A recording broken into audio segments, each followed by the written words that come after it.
Di video ini kita akan membahas konsep tentang gaya gesekan statik.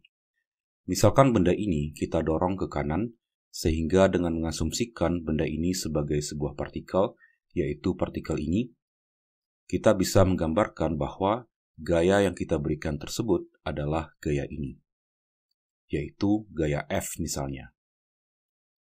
Kita mengetahui bahwa kalau gaya F ini tidak cukup besar, tentu benda ini akan tetap diam. Dan perlu diketahui bahwa penyebabnya adalah gaya F ini diimbangi oleh gaya yang lain, yaitu sebuah gaya yang disebut sebagai gaya gesekan statik.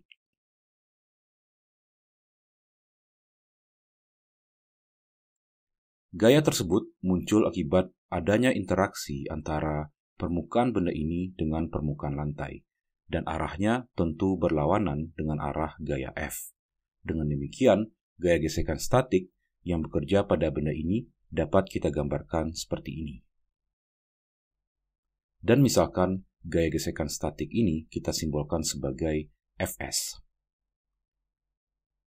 Kemudian, semakin besar gaya F yang kita berikan, tentu semakin besar juga gaya gesekan statik yang bekerja untuk menahan benda ini agar tetap diam.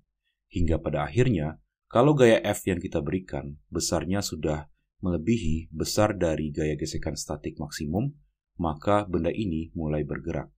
Dan hasil eksperimen menunjukkan bahwa besar dari gaya gesekan statik maksimum, yang misalkan kita simbolkan sebagai besar dari gaya Fs max,